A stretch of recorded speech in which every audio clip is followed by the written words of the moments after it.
దేవుని వాక్యంలోని గ్రంథం పరమ కీర్తనల గ్రంథం, పరమ కీర్తనల గ్రంథము 4వ అధ్యాయము 7-8 వచనాలు చదువుతాం. పరమ కీర్తన గ్రంథం చాలా అద్భుతమైన కావ్య గ్రంథం. ఈ పరమ కీర్తన గ్రంథము ఆధ్యాత్మిక కావ్య గ్రంథం. ఇది పరలోక మనస్సు, స్పిరిచువల్ మైండ్ కలిగి మనము ధ్యానం చేయాలి. ఇది చదివేటప్పుడు శరీర రీతిగా నువ్వెప్పుడు ఆలోచన చేయకూడదు. శరీరానికి సంబంధం లేదు. ఇది చాలా శ్రేష్టమైనటువంటిది. ప్రియుడు ఎవరు చెప్పాలి? యేసు ప్రభువారు. ప్రియురాలు ఎవరు? వధువు సంఘం. హల్లెలూయా. అంతవరకు అర్థమైంది. చాలా సంతోషం. కాబట్టి ప్రియుడు ప్రియురాలు యొక్క అందమును వివరించి ఆయన కోరుకున్న విధానాన్ని వ్యక్తపరచడం ఈ గ్రంథంలో చూస్తాం. అయితే ఇక్కడ వ్రాయబడిన చదవబడిన వాక్య భాగాన్ని ఈరోజు మనం జ్ఞాపకం చేసుకుంటే, ప్రియుడైనటువంటి యేసుక్రీస్తు ప్రభువుల వారు తన ప్రియురాలైనటువంటి వధువు సంఘముతో మాట్లాడుతున్న మాటలు ఇవి. ఇక్కడ ఒక మాటను గుర్తు పెట్టుకోండి. సంఘము, వధువు సంఘము అంటే ఏ సంఘం చెప్పండి? ఎవరు చెప్తారు? అది యేసు రక్తము చేత కడగబడిన వారు ఎవరైతే ఉంటారో, ఎవరైతే వారి పాపములు దేవుని సన్నిధిలో ఒప్పుకొని ఆయన రక్తము చేత కడిగి వేసుకొని తండ్రి, కుమార, పరిశుద్ధాత్మ త్రియేక నామమున బాప్తిజం పొంది నమ్మకంగా బల్లారాధన చేస్తూ సంఘములో సభ్యులుగా కొనసాగుతారో అటువంటి వారందరూ రాకడ సమయానికి వచ్చేసరికి ఒకే సంఘంగా ఏర్పడతాం. దానిని సార్వత్రిక సంఘం, వధువు సంఘం అని పిలుస్తారు. హల్లెలూయా. ఇక్కడ వధువు సంఘమును అనగా తన ప్రియురాలను, తన ప్రియుడైన యేసు ప్రభు రమ్ము అంటున్నాడు. ఎలాగ రమ్మంటున్నాడు? నాతో కూడా ఉండుటకు రమ్ము. కొంచెం ముందుకి 7 నుంచి కూడా చదువుదాం.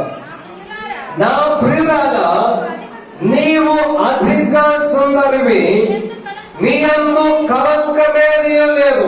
బాగా గమనించాలా, ఇక్కడే చాలా ప్రాముఖ్యమైంది. యేసుక్రీస్తు ప్రభు వారు వధువు సంఘాన్ని పొగుడుతున్నాడు. ఏమని?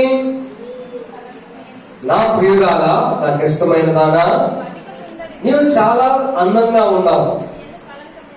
అందముగా ఉన్నావు అంటే నువ్వు మారు మనసు పొందావు అని అర్థం.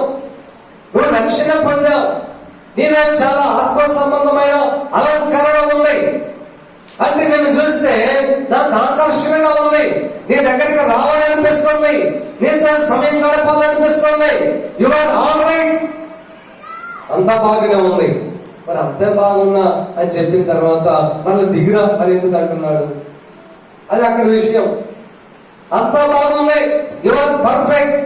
నీ యొక్క అందము బాగుంది, నీ మాటలు బాగున్నాయి, నీ వస్త్రధారణ బాగుంది, నీ పద్ధతి బాగుంది, నీవు నలుగురిలో మాట్లాడే విధానం, బజార్లో నడిచే విధానం, కుటుంబంలో నీ ప్రవర్తన, సంఘంలో నీ ప్రవర్తన అంతా బాగుంది. కానీ ఇంకా ఒక మాట కూడా మనం ఒక లైన్ ఉంది, అది చదివి మళ్ళీ కింద పడతాం. నీ యందు కళంకము కూడా నాకు కనిపించట్లా. చూసావా? కళంకం కూడా లేదంట. అంటే ఈ సంఘములో మచ్చలేదు, ఈ సంఘములో పాపం కనబడట్లేదు, ఈ సంఘములో గర్వం కనబడట్లేదు, ఈ సంఘములో ఏమీ కనిపించట్లేదు. మరి అలాంటప్పుడు మరి కింద 7వ వచనంలో ఎందుకంత ఆయన కోరుకున్నాడు? ఎందుకు ఆశించాడు? ఎందుకు కొన్ని వదులుకోమన్నాడు? హల్లెలూయా. గట్టిగా స్తోత్రం చెప్పండి. సరే చూడండి, కళంకం లేదంటే ఈ సంఘంలో చాలా ప్రేమ కలిగిన సంఘం. తర్వాత ఏ లోపాలు కనిపించలేదు, సుందరంగా ఉంది. సుందరి అంటే అన్ని ఆభరణాలు ధరించింది. ఈ సంఘం ఎత్తపట్టానికి సిద్ధంగానే ఉంది. కానీ 8వ వచనంలో ఒక మాట అంటున్నాడు, ప్రాణేశ్వరి లెబానోను విడిచి నాతో కూడా రమ్ము. అంటే ప్రస్తుతం సిద్ధంగానే ఉంది కానీ దేవుడితో మాత్రం లేదు. సిద్ధంగానే ఉంది కానీ దేవుడితో కలిసి సంఘం లేదు. అందుకనే దేవుడితో మనం ఉండటం అనేది దేవుడు కోరుకునేటువంటి ఒక శ్రేష్టమైన ఒక సందర్భం. హల్లెలూయా. నాతో కూడా ఉండటకు రమ్ము. ఎక్కడ ఉంటాడు ఆయన? దేవుని మందిరంలో కలుసుకోవడానికి రావాలి. తర్వాత దేవుడితో ఎల్లప్పుడూ కలిసే ఉండాలి. తర్వాత పరలోకములో కలిసి ఉండడానికి వెళ్ళాలి. హల్లెలూయా. ఎక్కడెక్కడ కలిసి ఉండాలా? చాలా మంది అంటారు, నాకు బాగా దేవుడు అంటే అభిమానం ఉంది, ప్రార్థన అంటే ఆశ, ఇంటికాడ చేసుకుంటున్నాను. నువ్వు ప్రియురాలవు కాదు, నువ్వు కలంకం లేనటువంటి, అంటే దేవుడి మీద ప్రేమ అభిమానం ఉంటే ఉండొచ్చు కానీ దేవుడితో ఉండడానికి మాత్రం ఏదో నీకు అడ్డుగా ఉంది, ఏదో ఆటంకంగా ఉంది. నువ్వు ఆయన సన్నిధికి వచ్చి ఆయనతో కలిసి ఉండలేకపోతున్నావు, ఆయన ఆరాధన చేయలేకపోతున్నావు, ఆయన పాటలతో స్తుతించలేకపోతున్నావు, ఆయన వాక్యము విని నువ్వు సరి చేసుకొని దేవుడికి దగ్గరే ఉండడానికి నువ్వు సమయాన్ని కేటాయించలేకపోతున్నావు. అంటే నీవు దిగి రాలా ఇంకా. హల్లెలూయా. నువ్వు రాలా ప్రభు దగ్గరికి. తర్వాత నీవు దేవుడితో ఎల్లప్పుడూ కలిసే ఉండాలి. హల్లెలూయా. ఎప్పుడు కలిసే ఉండాలి, కలిసి సహవాసం చేయాలి, కలిసి మాట్లాడుకోవాలి, కలిసి నడవాలి. హల్లెలూయా. చెప్పాను, బాగా మనసు పెట్టి అర్థం చేసుకోండి. ఈ సంఘములో ఏ లోపము లేదు కానీ దిగి రావాలా అన్నాడు. ఏ లోపము లేనప్పుడు లెబానోనులో కూడా ఏ లోపం ఉంది? అక్కడ ఏముంది? దేవదారు మ్రాణులు, సరళపు మ్రాణులు. అంటే అక్కడ విషయం ఏంటంటే, నేను దేవునికి ఉపయోగపడుతున్నాను అనేటువంటి ఒకలాంటి అహంభావము ఈ యొక్క కర్మే, ఈ యొక్క లెబానోన్లో ఉన్నది. నేను దేవుని కొరకు డబ్బులు ఇస్తున్నాను, నేను దేవుని కొరకు దశమ భాగం ఇస్తున్నాను, నేను దేవుని కొరకు పరిచర్య చేస్తున్నాను, నేను దేవుని కొరకే బ్రతుకుతున్నాను అనేటువంటి ఒకలాంటి గర్వపు ఆత్మ ఈ లెబానోన్లో కనబడతా ఉంది. దేవుడు అంటున్నాడు, నువ్వు అంతా పర్ఫెక్ట్ గానే రక్షించబడ్డావు కానీ నువ్వు లెబానోను విడిచిరా. అంటే నేను దేవదారు మ్రాణులా కాడున్నాయి, సరళపు మ్రాణులా ఉన్నాయి, నా యొక్క పేరు దేశమంతా తెలుసు, సాక్షాత్తు దేవుడికే నేను ఉపయోగపడే ఆ యొక్క కలజ సంపద, వృక్ష సంపద నేను ఇవ్వగలిగాను అని ఒక గర్వం నీలో ఉంది. దానిని విడిచిరా. హల్లెలూయా. అంతే. కొంతమందికి పరిచయం చేస్తే గర్వం వచ్చింది. పరిచయం చేస్తే అంట్లు దోమిన గర్వమే, అన్నం తయారు చేసిన గర్వమే, వడ్డించిన గర్వమే. అందరూ కూర్చొని కాస్త నువ్వు నిలబడి అటు ఇటు చేస్తా ఉన్నాం అనుకో, ఆటోమేటిక్ గా మనకి ఈ గర్వ పాపం వచ్చింది. చాలా ప్రమాదం. నిజంగా ప్రియ దేవుడి బిడ్డలారా, నువ్వు ఒక వ్యభిచార పాపములో పడి నువ్వు బయటకు రావడం చాలా తేలికే గాని గర్వపాత్మ నిన్ను పట్టుకుంటే నువ్వు పరలోకం పోయేదాకా నీకు అర్థం కాదు. సైలెంట్ కిల్లర్ లాంటిదని. ఏమండి? సాక్షాత్తు దేవుని దగ్గర పరిచయం చేస్తూ ఉన్నటువంటి, చెప్పండి ఎవరతను? లూసిఫర్, ప్రధాన దేవుని దూత. ఆ ప్రధాన దేవుని దూతలో వచ్చిన గర్వం అతనికి అర్థం కాలేదు. అందుకే అది అక్కడ తనితో భూలోకంలో పడిపోయింది. చూసావా? రేపు పరలోకంలో నుంచి ప్రభు నెట్టివేయడానికి నా పాపాలు ఏమి కారణం కాకపోవచ్చు. ఎందుకంటే మనం అన్ని ప్రభు యొక్క రక్తంలో కడిగేసుకుంటున్నాం, ఒప్పుకుంటున్నాం. కానీ కనబడని పాపమే గర్వం. హల్లెలూయా. ఒక మంచి వస్త్రం కడితే గర్వం, ఒక మంచి వస్తువు వాచి పెడితే గర్వం, ఒక మంచి ఉంగరం పెడితే గర్వం, ఒక వస్తువును కలిగి ఉంటే గర్వం. ఇదంతా రాకూడదండి. మనకేం తెలియాలంటే, యేసయ్యా నేను ఏదైతే కలిగి ఉన్నానో అది నీ యొక్క దయ అని మన హృదయం ఎప్పుడు ఉండిపోవాలా. హల్లెలూయా అని ప్రియుడైన యేసు ప్రభు ఈ రోజు నీతో అంటున్నాడు, నీవు ఆ స్థితిలో నుంచి దిగిరా.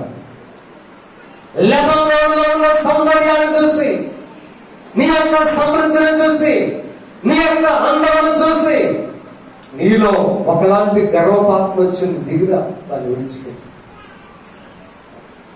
చక్కగా పువ్వులు పోస్తున్నాయి అని చెప్పి, పంట వేస్తే మంచిగా పొలం వేస్తే మంచి రాబడి వస్తుందని చెప్పి, బిజినెస్ చేస్తే బాగా డబ్బులు వస్తున్నాయి అని చెప్పి, ఏ పని చేసినా నీకు కలిసి వస్తుందని చెప్పి నువ్వు నన్నే మర్చిపోయావు.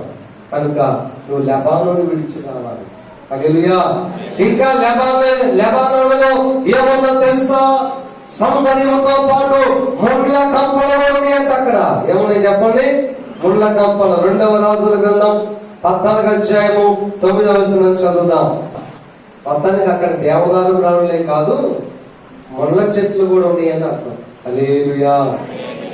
కనుక ప్రియ సంగమా, ఏ లెబానోనులో సకల కుమ్రాణులు ఉన్నాయో, ఏ లెబానోనులో అందం ఉన్నదో, ఏ లెబానోనులో సమృద్ధి ఉన్నదో, ఏ లెబానోను అన్ని పర్వతాల కంటే ఎత్తుగా ఉందో, ఏ లెబానోను అయితే క్షేమకరమైన స్థితిని కలిగి ఉందో, ఏ లెబానోనులో పువ్వులు పుష్కలంగా పూస్తున్నాయో, ఏ లెబానోనులో మంచి సువాసన ఇచ్చేటువంటి ఆ వాసన వస్తూ ఉన్నదో, అదే లెబానోనులో ముళ్ళ తొప్పలు కూడా ఉన్నాయి. హల్లెలూయా. అదే ముఖ్యమైన ముళ్ళ తొప్పలు కూడా ఉంటున్నాయి. ఏమిటి ఆ ముళ్ళ తొప్పలు గచ్చపోదలంటే, కనబడినటువంటి విషపు జీవితం మనుషుల్లో ఉంటాం.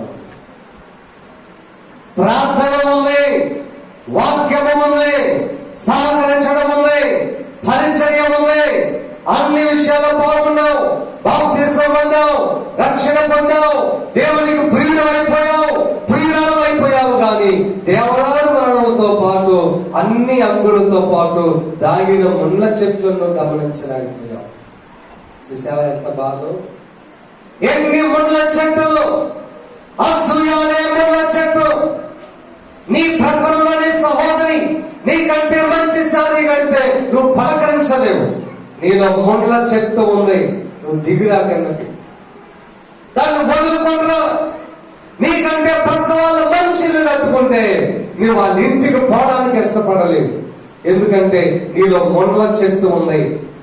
గమనించిన ప్రియ దేవుని బిడ్డారా, ఒక వ్యభిచారములో పడ్డటువంటి దావీదు క్షమించబడ్డాడు, అసూయతో ఉన్న సౌలు క్షమించబడలేదు. గుర్తుపెట్టుకోండి. ఒక పాపము ఊపిలో దిగిపోయిన నరహంతకుడైన దావీదు దేవునికి ఇష్టడుగా బ్రతికాడు, గాని అసూయతో ఉన్న సౌలు చంపబడ్డాడు. బహు డేంజరస్ సిన్ అసూయ. ఇలా ఉందో లేదో ఈ రోజు పరీక్ష చేసుకోవాలి. వచ్చలేవు, చూడలేవు, పలకరించలేవు, మాట్లాడలేవు, కనబడితే దాక్కుంటావు. ఎందుకంటే వాళ్ళు నీకంటే పెద్ద ఉద్యోగం సంపాదించారు, నీకంటే పెద్ద కార్యాలలో తిరుగుతున్నారు, నీకంటే మంచి వస్త్రాలు కట్టుకుంటున్నారు, ఒకప్పుడు అడుగుతున్నారు, ఒకప్పుడు చదువు లేదు, ఒకప్పుడు పేద స్థితిలో ఉన్నారు. ఇప్పుడు దేవుని కృప వారి మీదకి వచ్చి వాళ్ళు కొంచెం బాగున్నారు. ఇక నువ్వు వాళ్ళతో ఉండలేదు. నేను దేవుని బిడ్డలారా, కంప చెట్లు ఈరోజు నువ్వు పీకేసుకోవాలి. ఎప్పుడన్నా ముళ్ళ చెట్టు మీద పడుకున్నావా? ఒకసారి ట్రై చేయి. అంటే ముళ్ళ చెట్టు నీవు కలిగి ఉన్నా నీకే ప్రమాదం. ముళ్ళ చెట్టు ఎదుటి వ్యక్తులను వాళ్ళకే నష్టాన్ని కలిగించిందని చెప్పి నీ కాడ దాచుకున్న ముళ్ళ చెట్టు అది నీకే ప్రమాదం. ముళ్ళ చెట్టు దాని గుణం ఏంటంటే, తన జాతి చెట్టు వచ్చినా కానీ తనబడి చెట్టు. ముళ్ళ చెట్టు పక్కనే ఉందనుకో, ఈ ముళ్ళ చెట్టు ఉండి ఓ నువ్వు కూడా ముళ్ళ చెట్టువేనా రమ్ము అని కౌగులించుకుంటాయా? కౌగులించుకున్నట్టు ఉంచుకునేది ముళ్ళే. గమనించండి, నీలో ముళ్ళ పొదలు ఉంటే నిన్నే అణిచి వేస్తాడు, నిన్ను అణిచి వేస్తాడు. నీలో ముళ్ళ పొదలు ఉంటే నీ ఆత్మీయతను అణిచివేస్తాయి, నీ ఆశీర్వాదాన్ని అణిచివేస్తాయి. విత్తనాలు మొలిచినట్టే మొలుస్తాయి, కానీ ఆ ముళ్ళ చెట్లు అణిచివేయటం వల్ల ఆ చెట్టు ఎదగలేదు. ఎదగకపోతే ఫలాలు రావు, పంట రాదు, పోత రాదు, ఏమి రాదు. ముళ్ళ చెట్లలో మీరు విత్తనాలు వేసినప్పుడు ముందు ఫలిస్తాయి బాగానే, కొంచెం ఎత్తు వస్తాయి. కొద్దిగా ఆసక్తి, కొద్దిగా ప్రార్థన, కొద్దిగా విశ్వాసం, కొద్దిగా పరిచర్య, కొద్దిగా త్యాగం, అర్ధాకు వచ్చేసరికి లోపల ఉన్నటువంటి పైన ఉన్నటువంటి ఆ ముళ్ళ చెట్టు ఎక్కడ గమ్మను ఎదిగేది అణిచిపెడతాయి. ఏడకయ్యా శ్యామ అంటున్నావు, అణిచిపెడతాయి అంతే. అందుకనే ప్రియ సంగమా, ఈ లెబానోనులో దేవదారు ప్రాణులు ఉన్నాయి సరే గాని, సరళపు ప్రాణులు ఉన్నాయి సరే గాని, అయితే ముళ్ళ తుప్పలు కూడా ఉన్నాయి ఆ సంగతి మనం మర్చిపోవద్దు. అందుకే ఈ ప్రియుడైన యేసయ్య అంటున్నాడు, ఓ నా భార్య, నా ప్రియురాలా, నా ప్రాణేశ్వరి, అంతా బాగున్నావు కానీ ఆ ముళ్ళ చెట్లు తీసుకొని వాటిని కాల్చి పడేసి నా దగ్గరికి రమ్మో. అమాన పర్వతపు శిఖరము నుండి, శరీరం శిఖరము నుండి, సింహ వ్యాఘ్రము నుండి, గుహలు గల కొండపై నుండి నీవు దిగిరమ్ము. క్రిందికి చూసేదాం అంటే దిగిరమ్మని అర్థంలే. అందుకని అక్కడ అంటాడు తర్వాత అమాన పర్వతపు శిఖరం. అక్కడే అమాన పర్వతం ఉంది. అమాన ఇంగ్లీష్ లో కూడా ఎంఏ అని ఉంటుంది. అమాన అంటే స్థిరత్వము అని అర్థం. చెప్పండి, స్థిరత్వం. అర్థమైన స్తోత్రం చెప్తారా? ఆ స్థిరత్వములో నుంచి రావాలంటే అంత బాగొట్టుకుందామని అర్థమా? ఏంటి దాని అర్థం? అయ్యా, అమాన పర్వతము శిఖరం నుంచి రా అంటే అంత పర్వతాన్ని గుళ్ళ చేసుకురమ్మని అర్థమా? ఆ స్థిరత్వంలో నుంచి మొత్తం బాగొట్టుకుని రమ్మని అర్థమా? కాదు. ఒక ఆయన ఉన్నాడు, ఉజ్జియా స్థిరపడిన తర్వాత తన మనస్సులో గదిలించను. అది స్థిరత వచ్చిన తర్వాత నువ్వు అనుకున్నట్టుగా నీ కోరికలు నెరవేర్చబడిన తర్వాత, నువ్వు అనుకున్నట్టుగా మ్యారేజ్ అయిన తర్వాత, నువ్వు అనుకున్నట్టుగా బిడ్డలు పుట్టిన తర్వాత, నువ్వు అనుకున్న వస్తు వాహనాలు సంపాదించుకున్న తర్వాత, ఆ స్థిరత్వం నీలోకి వచ్చిన తర్వాత సెటిల్ అయిపోయాలంటే నాకు పర్వాలేదు, నాకున్నదంతా ఒకటే, వచ్చిన ఆదాయంతో కాస్త ప్రశాంతంగా మంచి హెల్దీ ఫుడ్ తింటూ నేను, నా భార్య, నా బిడ్డలు, నా కంపెనీ నడిపించుకుంటూ హ్యాపీగా ఉండటం చాలు అని నువ్వు అనుకుంటున్నావు. చూసావా? ఆ స్థితిలో నుంచి రావాలి అంటే నీవు స్థిరముగా ఉన్నావని చెప్పి ఆ యొక్క తృప్తి కలిగినటువంటి ఆ స్థితిని కలిగి ఆ స్థిరత్వాన్ని కల్పించిన నన్ను మరచి. అందుకే ఒక్కసారి మనం ద్వితీయోపదేశ కాండంలోకి వెళ్తే ఒక మాట మనకు అర్థమైపోయింది. ద్వితీయోపదేశ కాండంలోకి ఒకసారి రండి. 8వ అధ్యాయంలోకి వస్తే 8వ అధ్యాయము 12వ వచనం చదవండి త్వరగా. రైట్. మంచి ఇల్లు కట్టించుకొని వాటిలో నివసింపగా నీకు పశువులు, నీ గొర్రె మేకలు వృద్ధి అయి, నీకు వెండి బంగారములు విస్తరించి, నీకు కలిగినంతయు వర్ధిల్లినప్పుడు నీ మనస్సు మదించి గత జీవితాన్ని మరిచిపోయేదవేమో. తర్వాత 17 వస్తున్నాం. 17 అయితే మీరు మా సామర్థ్యము మాకు బాహుబలము, ఎంత భాగ్యం మాకు కలుగు చేసిందని అనుకుంటున్నారేమో. చాలు. అది అక్కడ విషయం. స్థిరత అంటే అది. అంటే చూడండి, నీకు అసలు ఇల్లు లేదు, ఒక బెడ్రూమ్, ఒక హాల్ పెట్టుకుంటే అదే నీకు పెద్దది. అసలు నువ్వు పూరి గుడిసెలో ఉంటున్నావు, 4 రేట్లు వేసుకుంటే అదే నీకు పెద్దది. అంటే ఎవరికి తగ్గ ఇల్లు వాళ్ళు. మంచి ఇల్లు అంటే అర్థం ఏంటంటే బంగ్లా అని అర్థం కాదు.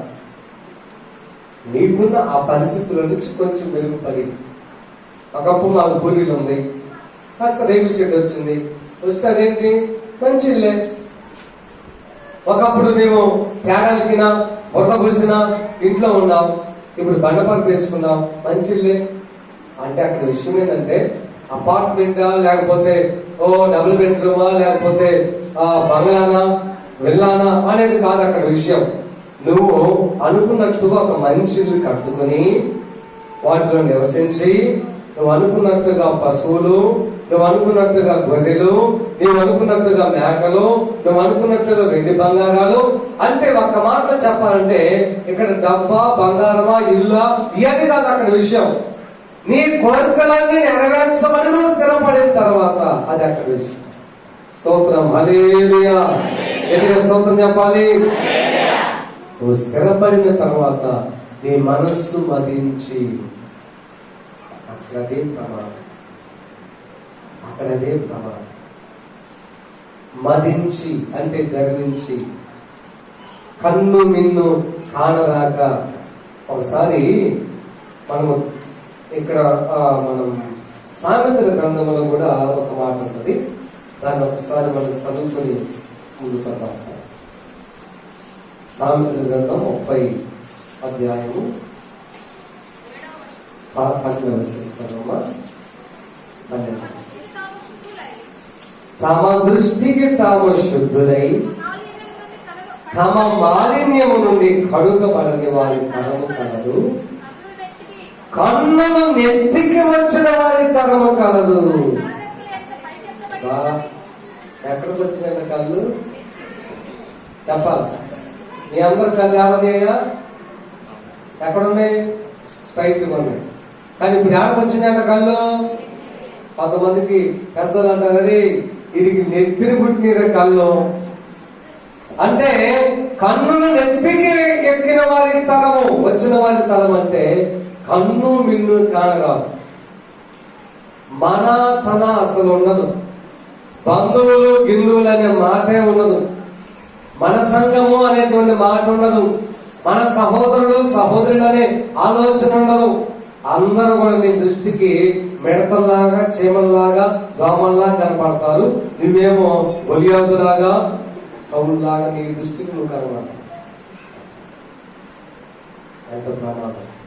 అందుకని నేను అంటున్నాడంటే, లెబానోను విడిచి నాతో కూడా రమ్ము, అమాన పర్వత శిఖరము నుండి, అంటే ఆ స్థిరత కలిగి ఉన్నదే, ఆ స్థితిలో నాకేం పర్వాలేదని నువ్వు అనుకోబాక, నేను బాగానే ఉన్నాను నువ్వు అనుకోబాక. యెషయా గ్రంథంలో కూడా ఒక మాట రాయబడి ఉందండి. అసలు ఆ మాట చదివినప్పుడు నాకు కూడా చాలా భయం వచ్చింది. యెషయా గ్రంథంలో ఒక మాట 47 అధ్యాయము 7 నుండి చదవండి. 7-8 వేసిన ఎప్పుడు మనం ఆలోచన చేయకూడదు, నేను ఎప్పుడు ఇలాగే ఉంటాను, నేను సర్వదా దొరసానిగా ఉంటాను అంటే ఇక్కడ స్త్రీ గురించి చెప్పినట్టు కాదు అర్థం. ఒక సంఘం, ఒక దేశం, ఒక వ్యక్తి ఎవరైనా, నేను సర్వదా దొరసానిగా ఉన్నాను, నాకేమీ కాదు అని వీటి గురించి ఆలోచన చేయకూడదు. వీటి గురించి జరగబోయే నష్టాల గురించి, రాబోయే కష్టాల గురించి, నీవు కూడా మట్టిలో నుంచి పుట్టిన ఒక వ్యక్తి అన్న సంగతి, నీలాంటి అనేక మంది పేదలున్నారన్న సంగతి, ఈ సంగతి నువ్వు మనస్కరించకపోతే వాటి ఫలమేమవును అంటే నువ్వు చేసిన దానికి శిక్ష ఏమొస్తుందో కూడా నువ్వు ఆలోచన చేయకపోతే, కాబట్టి సుఖాసక్తురాలవై నిర్భయముగా నివసించు. అంటే ఏ భయం లేదు నీకు. కష్టం వచ్చిందేమో, నష్టం వచ్చిందేమో, దేవుని శిక్ష వచ్చిందేమో, దేవుడు ఏమని అంటాడేమో, దైవ సేవకుడు ఏమని అంటాడేమో, ఉపవాసం ఉండకపోతే ఏమని అయితేమో, సన్మానం రాకపోతే ఎలాగా, బలారాధన చేయకపోతే ఎలాగా, అసలు ఏ భయం నీకు లేకుండా నిర్భయముగా నివసించు. నువ్వు అనుకుంటున్నావు నేనే ఉన్నాను, నేను తప్ప ఇంకొకరు లేరంటే నేనే గొప్ప, నాకు మించిన వాళ్ళు ఎవరు కూడా ఎవరు లేరని నువ్వు అనుకుంటున్నావు. నేను విధవరాలుగా కూర్చున్నాను అంటే నాకు అసలు విధవ విడో అనేటువంటి ఆ పరిస్థితి నాకు రాదు, పుత్ర శోకము వైధవ్యం నాకు రాదు. అంటే నాకు బిడ్డలు చనిపోరు, నా భర్త చనిపోరు అంటే అర్థం ఏంటంటే ఇక్కడ భార్య సంగతి అని కాదు, నా యొక్క దేశంలో, నా కుటుంబంలో, నా వ్యాపారంలో అన్ని బాగానే ఉంటాయి. నాకే నష్టం రాదని నువ్వు అనుకుంటున్నావా? అయితే నీకు జరిగేది ఏంటంటే ఒక్క దినములోనే, ఒక్క నిమిషంలోనే నీ మీదికి ఇవన్నీ వస్తాయి. ఉత్తర శోకం, వైధవ్యం అంటే విధవరాలైపోతాం. చూడండి దేవుడి బిడ్డలారా, అందుకని దేవుడు మన నుంచి ఆశిస్తుంది ఏంటంటే ఒక్కటే, నీవు వాటిని విడిచి కావాలి. ఒక్క మాట నేను జ్ఞాపకం చేసి ముగిస్తాను. అక్కడ ఆ వచనంలో అమాన పర్వతం గురించి చెప్పాను. శనీరు హెర్మోనుల శిఖరం గురించి చెప్పి ముగిస్తాను. శనీరు అంటే కవచము అని అర్థం. చెప్పండి, కవచము, కవచము, కవచము. టైమే లేదు కానీ ఇన్ని విషయాలు ఉన్నాయో. కవచం అంటే ఏంటి అర్థం చెప్పండి? రక్షణ. ఇంకొకటి సెక్యూరిటీ అంటే భద్రత. ఏంటి ఆ భద్రత? నాకు ఒక బ్రాస్లెట్ ఉంది అన్నయ్య, తర్వాత అమ్మా 2 కమ్మలు ఉన్నాయి అన్నయ్య, అదేనమ్మా. ఇంకా వడ్డాను కూడా ఉంది అన్నయ్య, మంచిదమ్మా. బ్యాంకులో 1 లక్ష ఉన్నాయి అన్నయ్య, ఇంకా మంచిదమ్మా. లేదన్నయ్య అన్ని మంచిది అంటున్నారు, నువ్వు చెబుతుంది నేను వింటున్నానమ్మా. మరి నాకేం కష్టం అయితే నాకేమైందన్నయ్య? అవసరమైతే ఈ బంగారాన్ని ఏం చేస్తాను? బ్యాంకులు పెడతాను, దాన్ని తెచ్చుకుంటాను, డబ్బులు తాకట్టు పెట్టి చూపించుకుంటాను. వా, ఇదే వద్దంటున్నాడు దేవుడు. నువ్వు దేవుడి మీద ఆధారపడమంటున్నాడు, అది ఆయన ఆశ. నువ్వు బంగారం సంపాదించుకుంటావా? సంపాదించుకో, కానీ నీకు ఆధారం బంగారం కాదు నేను అంటున్నాడు ఆయన. హల్లెలూయా. శనీరు అంటే కవచం. అంటే నువ్వు కవచాన్ని విడిచి కిందకు రా అంటే అర్థం ఏంటంటే కవచం ఏమి లేకుండా ఎవరు కొట్టిన దెబ్బలు తిను మొత్తం వదిలేసి రమ్మని కదా అర్థం. అక్కడ విషయం ఏంటంటే నీవు ఈ లోక సంబంధమైనటువంటి ఏ సెక్యూరిటీని కూడా నీవు నమ్మబాక మా. అందుకే నేను అంటాను, నువ్వు దేవుని మీద ఆధారపడు. అన్ని ఉన్నా పర్వాలేదు, అనుభవించు. కానీ అనుభవించేటప్పుడు నీదేనయ్యా అని చెప్పు. హల్లెలూయా. నీవేనయ్యా అని చెప్పు. నీదేనయ్యా, నీవిచ్చిందేనయ్యా, సమస్తం నీదేనని చెప్పు. ఎంత అద్భుతం అండి. కళ్ళు మూసుకొని ప్రార్థన చేసుకుందాం.